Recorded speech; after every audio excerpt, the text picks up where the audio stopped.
La ville de Sarreguemines a décidé de prendre soin d'un des éléments de son patrimoine, et pas n'importe lequel, le casino des faïenceries.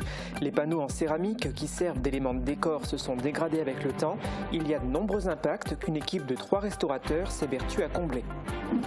Yann Dagdaverignan avait un souhait, Initiative Moselle-Est lui a permis de le réaliser.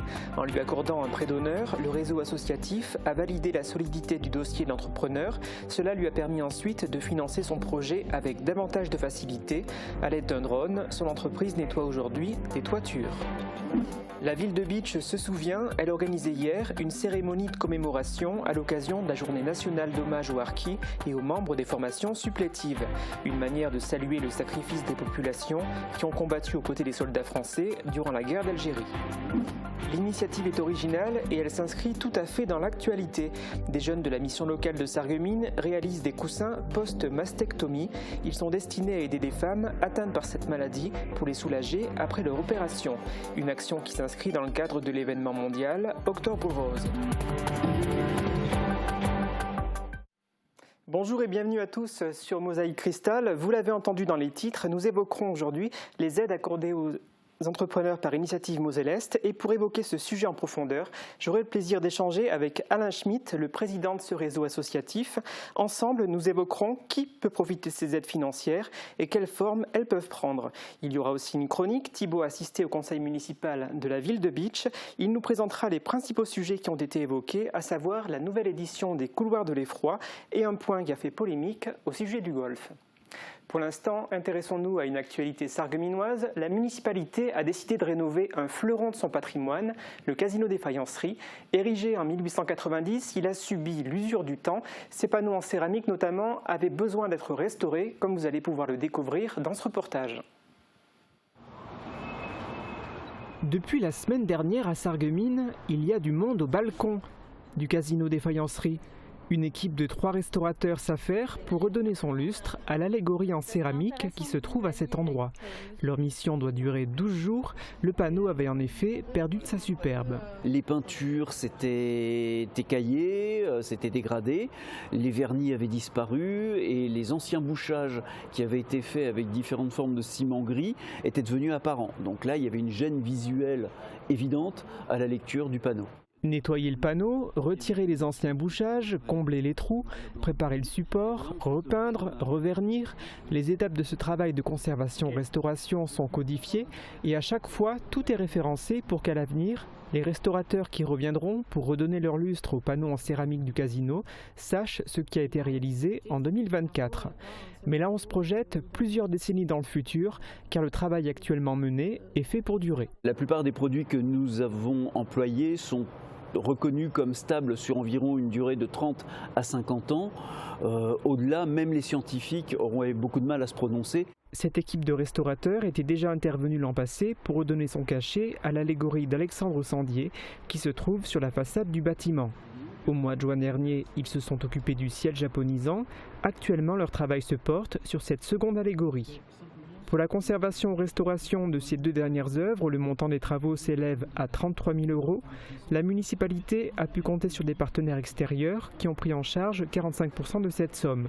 Le solde, c'est elle qui le finance, guidée par un objectif clair. L'importance de garder un patrimoine dans l'état, de le transmettre aux générations futures, voilà, c'est quelque chose qui est tout simplement nécessaire. Inscrit à l'inventaire des monuments historiques, le casino des faïenceries fait partie de l'image de carte postale de la ville de Sarreguemines. Il serait dommage de ne rien faire et de le laisser dépérir. On voit, il y a un cerné en relief qui est en fait là pour empêcher. On reste dans le domaine artistique, mais on change de genre et d'époque.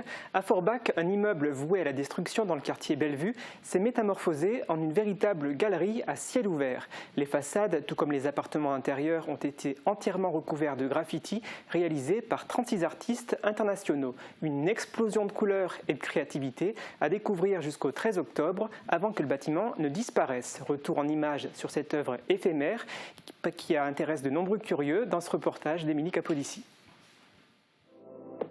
Dans le quartier de Bellevue à Forbach, 2 tours d'immeubles autrefois ordinaires et habités se sont métamorphosés en véritables œuvres d'art à ciel ouvert. Pas question de dégradation ici, mais bien d'un projet artistique d'envergure piloté par le bailleur social Mosellis, propriétaire des lieux, en collaboration avec l'association Une Phase de Style. Pendant 4 jours, une trentaine d'artistes venus de toute la France, mais aussi du Luxembourg ou d'Italie, ont investi ces bâtiments avec pour mission de transformer l'architecture en une galerie d'art éphémère.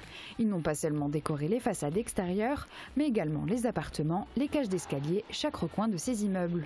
Alors le premier week-end, essentiellement, on a eu beaucoup de monde des familles du quartier qui sont venus visiter parce qu'ils étaient impatients de voir le résultat, vu que voilà, on a quand même œuvré devant leurs yeux sans qu'ils puissent découvrir l'intérieur du bâtiment. Donc il y avait beaucoup de curieux et impatients aussi de découvrir tout le boulot qu'on avait fait.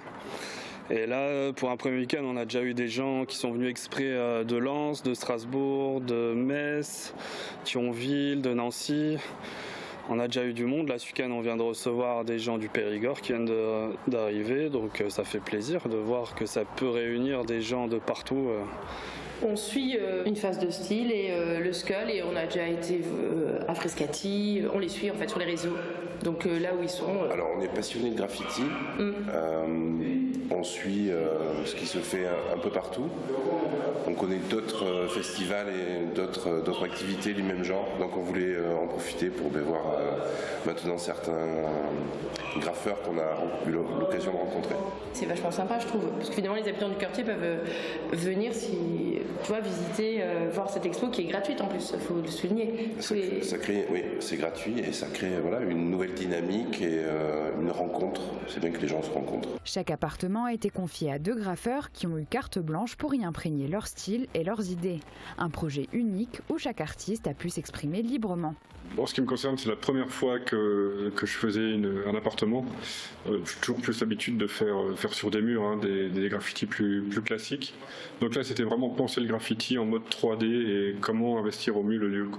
C'est Mathieu, donc le Skull, qui est directeur artistique, qui a choisi les artistes en fonction de ce qu'ils font naturellement. Et à partir de ce moment-là, il a laissé carte blanche à tous les artistes pour parler de ce qu'ils voulaient. Les bâtiments, voués à être démolis d'ici 2025, portent ainsi des créations aussi éphémères qu'impressionnantes. Même si la perspective de voir ces œuvres disparaître avec la destruction des immeubles peut sembler attristante, elle s'inscrit pleinement dans l'esprit du graffiti, un art en perpétuel renouvellement, voué à être vu, apprécié, puis effacé. C'est totalement un projet éphémère, ce qui va avec notre culture du graffiti. On a appris avec ça et tant mieux. Ça évite de se lasser, ça évite que ça reste de coutume.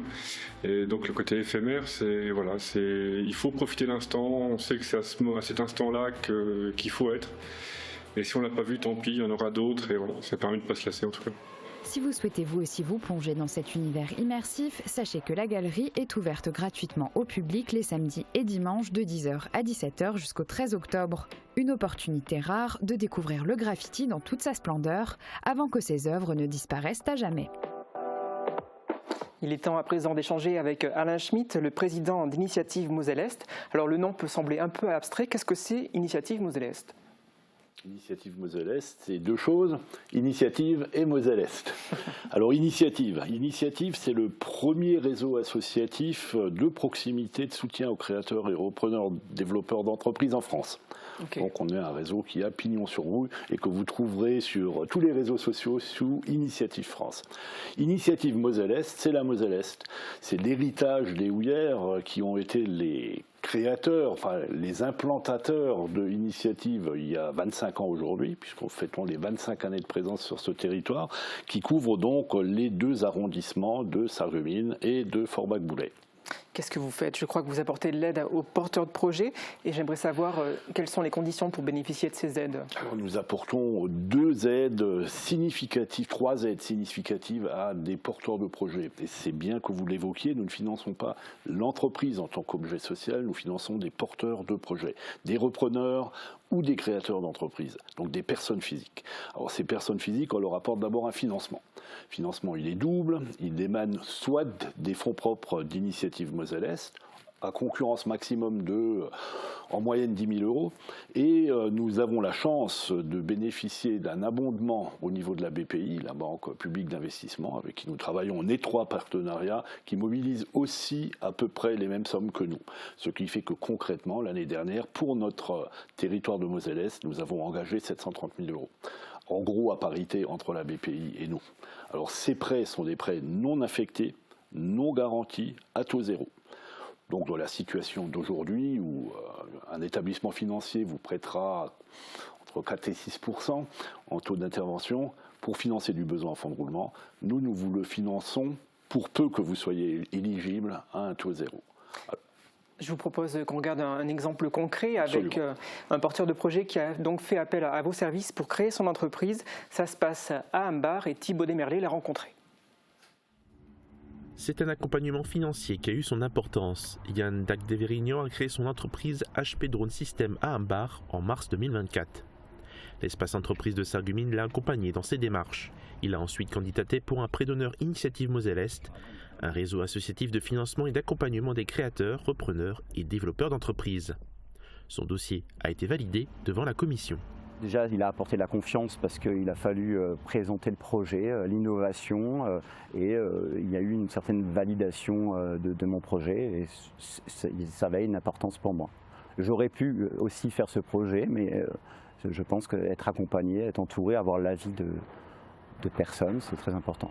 En plus d'emprunts et l'utilisation de fonds propres, Yann a obtenu d'Initiative Moselle-Est un prêt à taux zéro de 15 000 euros.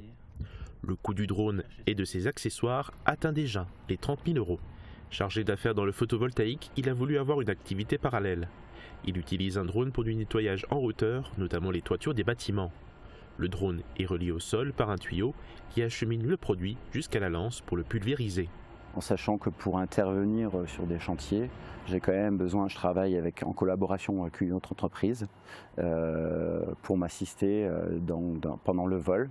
Donc en sachant que je pilote le drone, il faut qu'il y ait quelqu'un qui gère tout ce qui est matériel au sol et l'environnement aussi pour la sécurité. On appelle ça une zone de restriction. L'entreprise de Yann est en pleine activité et souhaite qu'elle évolue. Si c'est le cas, il désire engager un second pilote de drone.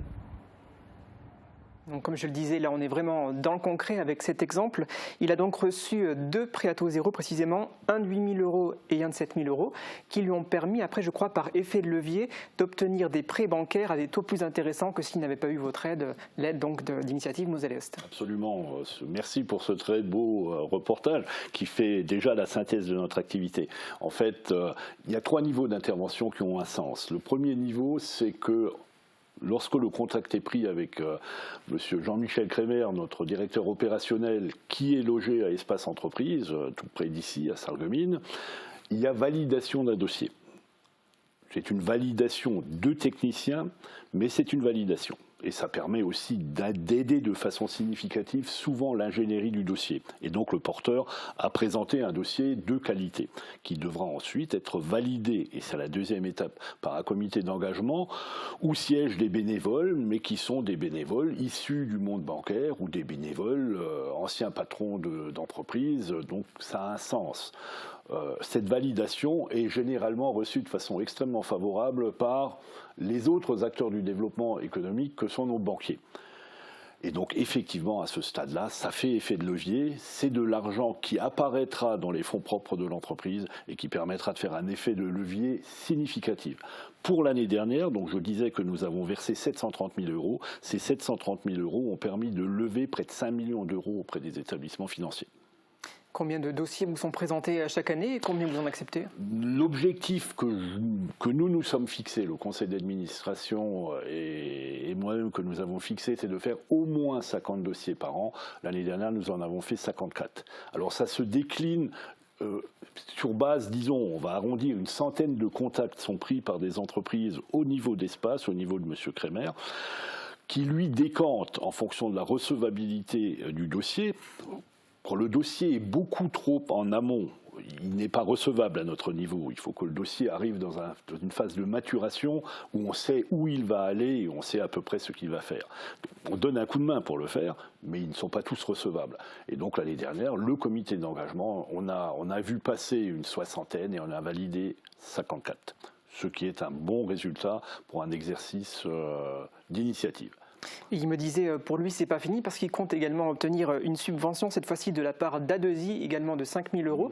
Donc A2I, je crois que c'est pas directement vous, même c'est pas vous. Non, c'est pas nous. C'est la casque. Non, mais là aussi, on intervient parce qu'après, effectivement, tous les agents du développement économique se donnent la main. On se connaît, on travaille en étroite collaboration avec les développeurs économiques des collectivités territoriales que vous venez d'évoquer, puisque là on parle de Sarreguemines, mais aussi des chambres consulaires.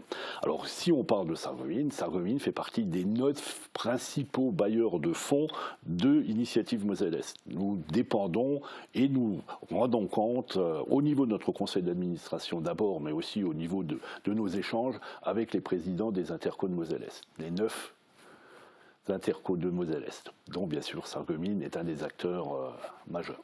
Et pour boucler la boucle, lui, il a été mis en relation avec vous par le biais d'Espace Entreprise, qui est situé, je crois, dans les locaux adjacents aux vôtres. Qui est notre bailleur, absolument. Nous sommes logés à Espace Entreprise, avec qui, donc, par la force des choses, nous entretenons des relations suivies.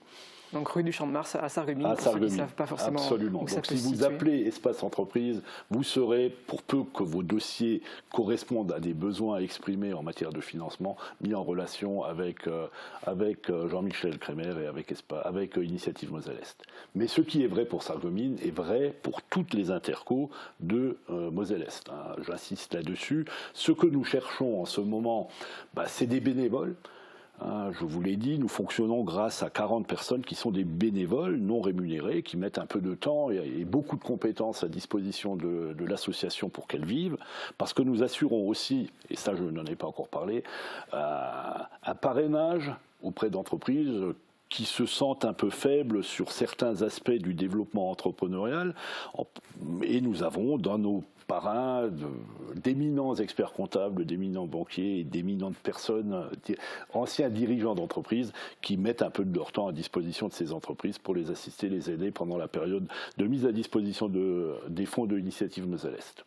Donc ça aussi, c'est un atout remarquable. Et aujourd'hui, nous avons un peu plus de 50 parrainages en cours sur Initiative Moselle-Est. J'ai une dernière petite question. Qui est-ce qui finance en fait Initiative Moselle-Est? Vous avez parlé des bénévoles, mais il y a également des locaux. Oui, alors merci, parce que c'est aussi très important.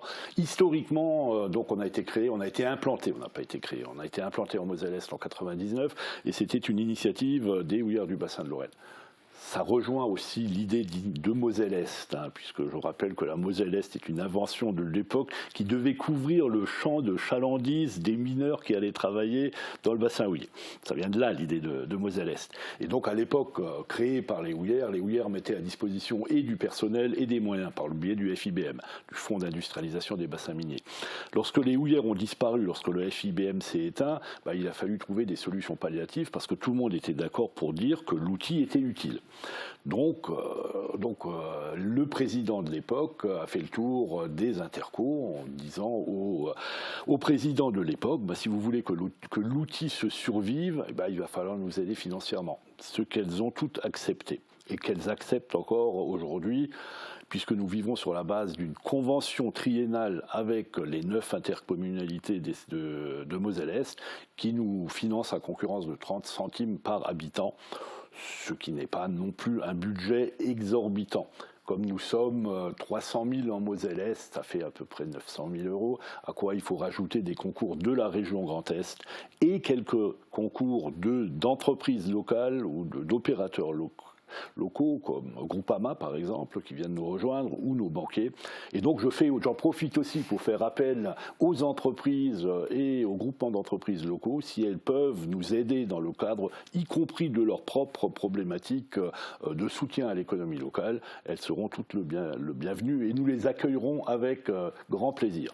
Sachant que plus de la moitié de l'argent qu'elles pourraient nous confier sera bien sûr, abondera notre fonds d'intervention, qui est de l'ordre d'1 million d'euros, et que nous mettons donc à disposition de nos entreprises et de nos entrepreneurs. Bon, je vous remercie, Monsieur Schmitt, d'être venu nous présenter Initiative Moselle-Est. Et puis on encourage donc les porteurs de projets à se tourner vers vous pour voir leur projet aboutir.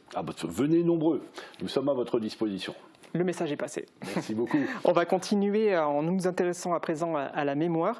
Depuis plus de 20 ans, chaque 25 septembre se déroule la journée en hommage aux harkis, ces Algériens qui ont combattu pour la France durant la guerre d'Algérie de 1954 à 1962. La ville de Bitche organisait hier une cérémonie d'hommage en présence de plusieurs personnalités. Émilie Hazel y était. Les porte-drapeaux étaient sortis hier à Bitche pour la journée nationale d'hommage aux harkis et aux membres des formations supplétives. C'est sur la nouvelle place de la Légion d'honneur en face de la mairie que la cérémonie de commémoration a eu lieu. Pour l'occasion, des anciens harkis, des élus et des militaires étaient présents. Une lettre du ministre des Armées Sébastien Lecornu a été lue. Les conditions de leur accueil ne furent dignes ni de l'histoire et des valeurs de la France, ni de la bravoure de ces soldats qui avaient combattu pour nos mineurs. Beaucoup furent dirigés dans des camps ou dans des hameaux de forestage, dans des conditions d'accueil indignes. 3 gerbes de fleurs ont également été déposées devant le monument aux morts. Les jeunes de la mission locale de Sarreguemines engagés contre le cancer du sein, en partenariat avec le centre socioculturel, ils sont en train de confectionner des coussins spéciaux qui seront remis à une association locale, un atelier qui permet de sortir les jeunes en insertion professionnelle de leur routine et de les sensibiliser à cette cause. Reportage de Marie-Morgane Pires. Des coussins post-mastectomie. C'est ce que sont en train de créer ces jeunes femmes de la mission locale de Sarreguemines. La concentration est de mise. Ils sont destinés à des femmes atteintes du cancer du sein pour les soulager après leur opération. Pour les concevoir, ils sont encadrés par Emmanuel Grimm au centre socioculturel. Tu commences là. Ah oui, on fait le demi-tour. Tu fais le tour complet. Là, tu t'arrêtes là. Tu vois, tu laisses l'aiguille plantée. Ce n'est pas la première fois que des ateliers couture sont proposés pour les jeunes de la mission locale, mais c'est la première fois qu'une action est menée à destination des malades. Plusieurs enjeux auprès des jeunes de la mission locale, notamment la sensibilisation qui leur permet de prendre conscience des enjeux liés à cette cause, mais également de découvrir peut-être une nouvelle passion, des nouvelles connaissances, mais aussi d'enrichir les compétences. Les ateliers couture suscitent également de la cohésion sociale puisque les ateliers se passent en groupe et également de la création et de l'expression personnelle des jeunes. Les premiers coussins en forme de cœur ont été créés hier matin. Au total, une quinzaine de coussins seront réalisés. Déjà, j'avais beaucoup aimé la couture la première fois et en même temps, là, je me suis dit que c'était pour une bonne cause en fait. Et je me suis dit que ça pourrait être très intéressant à voir. Les coussins seront remis à l'association Entraide Cancer de Bérennes-les-Forbach. Cela se déroulera le 15 octobre lors d'une journée spéciale Octobre Rose à la mission locale de Sarreguemines. Le club de tennis de Bitche a récemment vu ses 2 terrains extérieurs être totalement rénovés. Un nouveau sol a été installé pour remplacer l'ancien vieux de 40 ans et très abîmé. Le sol a été remplacé par un procédé textile de type aiguillette avec du sable céramique, ce qui donne un effet très réaliste de terre battue. Ce type de sol demande beaucoup moins d'entretien puisqu'il n'y a pas besoin d'installer un système d'arrosage et qu'il n'y a besoin de remettre du sable sur le terrain qu'environ tous les 3 ans. Le projet aura coûté au total 55 000 €. Subventionné à hauteur de 13 750 € par la région Grand Est et 7 500 € par la Fédération française de tennis. Le tennis club a financé de son côté 4 250 € et la commune de Bitche 30 000 €. Voilà pour ce projet à Bitche. Il y en a également d'autres qui ont été évoqués. Ça va faire l'objet de la chronique de Thibaut.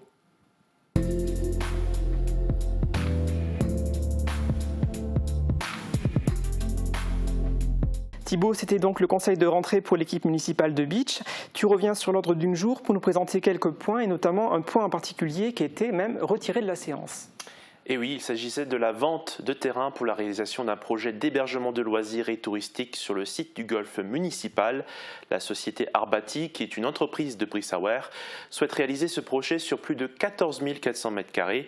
Le projet comprendrait un espace bien-être, une piscine, un bassin naturel, une aire de jeu et des cottages de 30 m² chacun. Arbati a proposé d'acquérir ces terrains pour 250 000 €, alors que la direction départementale des finances publiques et son pôle d'évaluation domaniale l'a évalué à 150 000 €. Et ce point donc n'a pas été débattu lors du Conseil. Non, et je vais vous expliquer pourquoi un des conseillers municipaux, François Huvert, a rédigé une lettre à l'attention des élus de la ville. Il y exprime ses réserves et ses doutes sur la crédibilité de ce projet, que ce soit sur le type d'infrastructure proposée, mais aussi sur sa construction. Il souhaite, je cite, une véritable infrastructure hôtelière de qualité et étoilée qui répondrait aux besoins du golf, précisant que les bungalows sont incompatibles avec un golf. Il a donc demandé dans cette lettre le retrait du point de la séance. Est venu du coup le jour du Conseil, le maire Benoît Kieffer a donc tout d'abord souhaité reporter ce point au prochain Conseil et d'en débattre, quand même lors de la séance. Finalement, le point a été retiré de l'ordre du jour, pas de débat. Le maire a annoncé l'organisation d'une réunion publique le 3 octobre sur ce projet avant de remettre ce point au vote devant les élus. Affaire à suivre. On va partir maintenant sur Halloween et l'organisation de la prochaine édition des Couloirs de l'Effroi. Oui, événement qui a du succès, qui a rassemblé 10 999 visiteurs l'an passé, générant un chiffre d'affaires hors taxe de plus de 221 000 €, avec un bénéfice net de presque 39 000 € hors taxe. Depuis 2022, la ville a professionnalisé cet événement. Elle a lancé cette année une consultation le 14 juin. Une seule offre a été reçue et c'est celle de la société messine Super Idée. 2 représentants étaient présents pour présenter le projet au conseil, Morane Grandcola et Davy Vessière. Le principe est de transformer la citadelle en un musée abandonné. 13 salles avec chacune leur ambiance et une expérience différente proposée.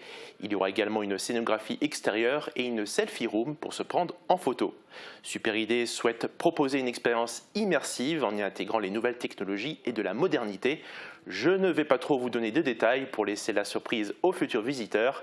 C'est une vision très ambitieuse des Couloirs de l'Effroi. La ville souhaite apporter encore plus de qualité à cet événement.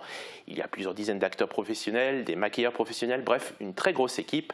L'événement se déroulera sur 6 dates, le 25, 26, 27 et 31 octobre et le 1er et 2 novembre. Alors, suite aux négociations, l'offre de la société de communication d'événementiel Super Idée est de 208 500 €. Le point a été voté avec 5 voix contre de la part de l'opposition et une abstention. Francis Vogt a notamment alerté le Conseil sur les risques d'un tel coup par rapport aux retombées économiques. Merci pour ce point et ces images qui nous ont permis de voir une ancienne collègue, Morane. On descend maintenant de la citadelle pour aller au centre-bourg, si tu veux bien.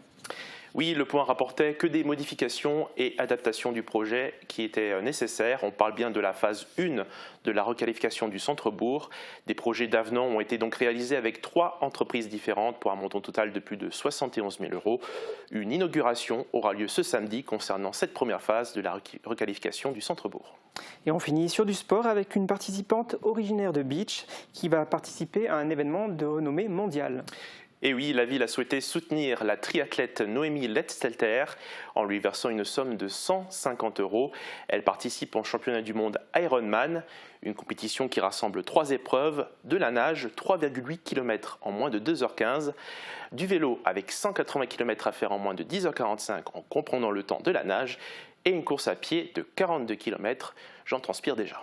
Merci Thibaut pour toutes ces infos. Il est l'heure à présent de prendre des nouvelles de la météo. Qu'il vente, pleuve, fasse froid ou chaud, une maison isolée par Moder Habitat reste agréable et saine au fil des saisons.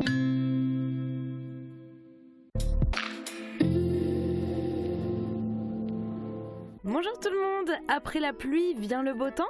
On pourrait presque y croire dans la matinée de demain puisque des éclaircies sont attendues, mais le temps va tourner à l'orage dans le courant de l'après-midi. En soirée, on retrouvera un temps plus calme. Côté température, les minimales iront de 10 à 12 degrés et les maximales de 13 à 14 degrés. Demain, nous fêtons les Vincent et il fera jour de 7h29 à 19h22. Passez tous une bonne journée et à demain!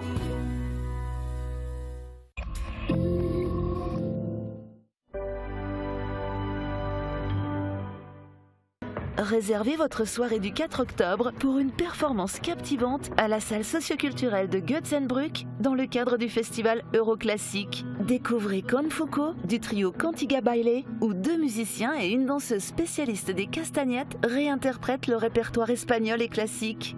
Achat des billets sur ticket-régional.fr à l'accueil de la communauté de communes du Pays de Bitche ainsi qu'à la caisse du soir.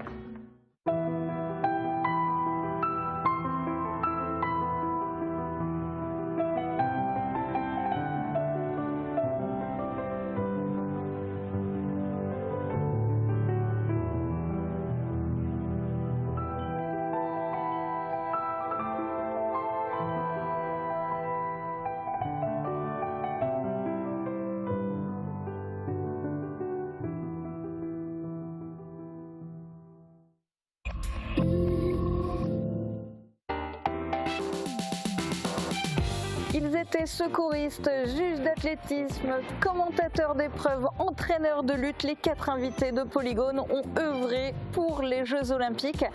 Cléa Zippel, Anne Beck-Gupfer, Aurélie Muller et Eric Cirque ont vécu des moments très forts. Dans les coulisses des JO de Paris 2024, des souvenirs pour la vie, c'est à découvrir vendredi à partir de midi sur Mosaïque Cristal.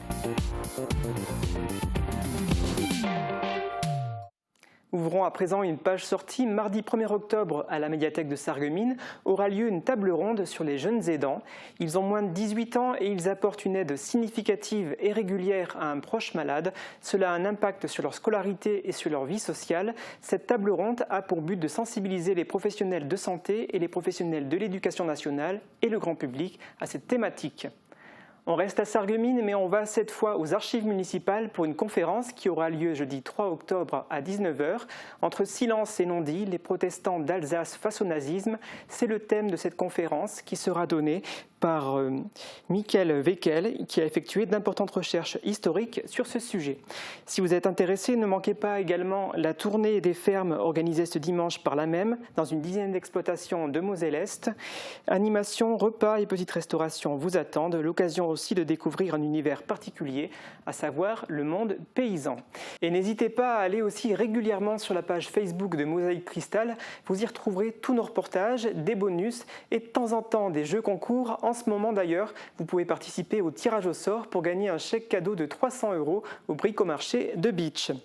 Les vendanges ont également débuté dans les vignes de Moselle, un travail minutieux qui est réalisé chaque année sur les 73 hectares de vignes de l'AOC Moselle, au domaine Zontag de Comps-les-Bains.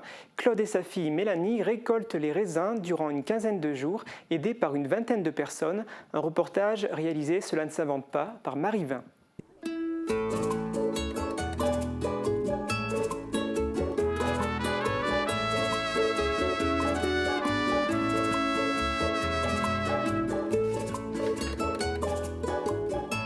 C'est l'heure des vendanges en Moselle. Dans les coteaux baignés de lumière, les vignes dorées sont prêtes à livrer leurs précieux fruits. Armés de sécateurs et de caisses, les vendangeurs s'affairent dès les premières lueurs du jour. Une récolte minutieuse, véritable étape clé dans l'élaboration des fameux vins de Moselle. Nous, on commence déjà là-bas. Aujourd'hui, on vendange le raisin qui a poussé toute l'année. On va simplement couper les raisins, regarder s'ils sont sains et les mettre dans le bac. Et s'il y a des choses qui sont un peu moins belles, comme des raisins un petit peu pourris, ça on va enlever, on égrène et on met dans le bac. À chaque fois qu'on arrive à un autre endroit, on effeuille bien pour avoir un peu plus de visibilité et ne pas oublier de raisins. Et on travaille toujours en binôme, un de chaque côté du rang pour arriver à prendre tous les raisins plus facilement. Retraités, amis de la famille, habitants du village ou encore étudiants, ils sont une vingtaine à s'être déplacés pour vendanger. Ça fait la 3e année que je viens et je viens principalement pour l'ambiance, pour le fait d'être dans la nature. Puis voilà, ça fait bouger, ça fait du sport quoi. Être en plein air, l'ambiance, le travail qui me fait pas peur non plus. Et puis voilà, la convivialité, et puis c'est agréable. L'ambiance me plaît bien, on s'amuse bien, on travaille, mais l'ambiance est tellement cool que ça donne envie de revenir chaque année. La première année c'était en 2023 et maintenant je reviens, je suis fier de travailler avec eux, c'est super ici. Une fois récolté, le raisin est acheminé vers le domaine. Un peu plus loin, c'est la transformation du raisin qui commence et première étape, le pressurage. On va d'abord les grapper, c'est-à-dire que les machines qui sont derrière moi, elles servent à égrapper, c'est-à-dire qu'on va enlever la rafle de la graine. Quoi. Voilà. Après, une fois que la vendange arrive dans le pressoir, elle monte l'échelle, si on veut, elle monte l'échelle, elle arrive dans le pressoir. Suivant la vendange qu'on rentre, ça va être un pressoir qui va durer entre 2 et 4 heures. Voilà. Un travail minutieux réalisé chaque année sur les 73 hectares de vignes de l'AOC Moselle. Auxerrois, Muller-Turgot, Pinot Gris ou encore Pinot Noir, les viticulteurs se préparent à proposer d'ici quelques mois ce tout nouveau millésime 2024.